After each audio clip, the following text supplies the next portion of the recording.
All right, let's go to the international panel now. Sky News contributor Kosha Gada, and joining us from Ukraine, former Labor MP Michael Danby. Well, welcome to you both, Michael.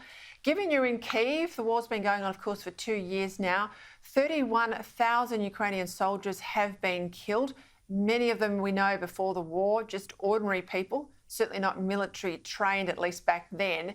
How does it feel, or what are you being told on the ground in Ukraine? It's 1942 Britain here, Peter. People are weary but resolute. 50 million Ukrainians want to live like us. They want to live like Europeans in an open and democratic society. And what we need to do is for Europe and America to send artillery ammunition so they can hold the Russians out and not be overrun. And this is the cheapest, the most pragmatic and the most ethical way of the world not living under the influence of Iran, Russia, China and North Korea. If we want to resist a world like that, and it therefore affects Australia, give the Ukrainians the wherewithal. They've got the biggest army in Europe and they will defend themselves and preserve themselves to a day where the Russians give up their aggression. And the alternative is that Russia wins, and that in itself is unthinkable. Kosha, what's this with the Monash University lecturer who has access, of course, to students glorifying the October 7 atrocities? How on earth is this lecturer still in a job?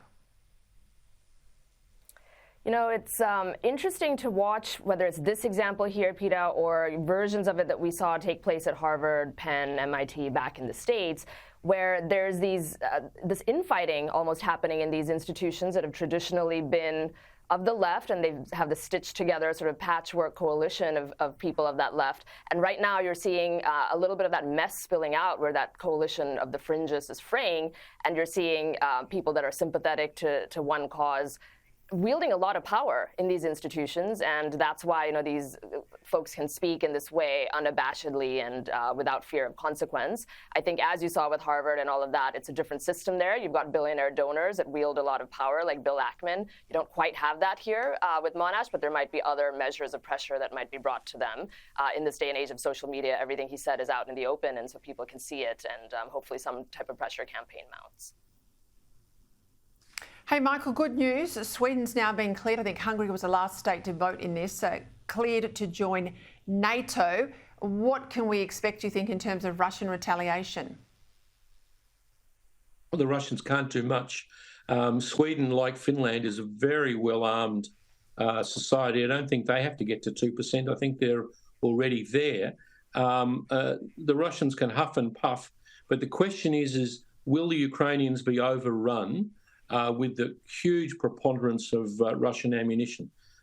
In my view, Peter, the fate of the world hangs on what happens in the American Congress in the next few weeks, whether they vote for that aid package for Ukraine or not. And I think Putin has waged a very successful full-spectrum warfare, using information warfare in the United States to deny the Ukrainians the military aid that will make up for the fact that he hasn't been able to win on the battlefield. We'll go to the United States now. Kosha, Nikki Haley, of course, losing the primary in her home state of South Carolina. She was crowing about the fact that she got 40% of the vote. But let's remember, in South Carolina, anyone, even a Democrat, can vote in Republican primary. I mean, it could have been a whole lot of anti-Trumper types voting just to keep her alive. I'm told she's still got some money coming in. Is she going to keep going? What do you think? She seems to be on that path of sticking with it. It is highly unusual because a couple of records were set in South Carolina. One is that Trump actually received double the number of votes in a presidential primary in history in any state. And so that's, you know, a counter dynamic to the point she's raising. And then the other point is the margin of defeat by a home state candidate. This was the highest record, 20 points. It's never happened to somebody who was the governor of that state. So, you know, that just puts it in sharper contrast, the fact that she is sticking with it. One of her biggest donors, the Koch brothers fundraising group, did declare that while they support her personally, thought she was the better candidate, they've decided she has no more path to victory and they've pulled out. I don't know if that's one of several dominoes to fall, because once the funding dries up, it'll be harder for her. But I think, she's doing it for any number of reasons, to stay in the limelight for future career prospects, to sort of be the fallback option if something were to happen to the Trump himself or the campaign, or who knows what else. There are some more cynical people out there who think that she's in there as controlled opposition to muddy up the race, but we can only speculate. We don't know. We'll be talking about this all the way through till November. Thank you both. Stay safe, please, Michael, in Ukraine. We'll talk to you again next week.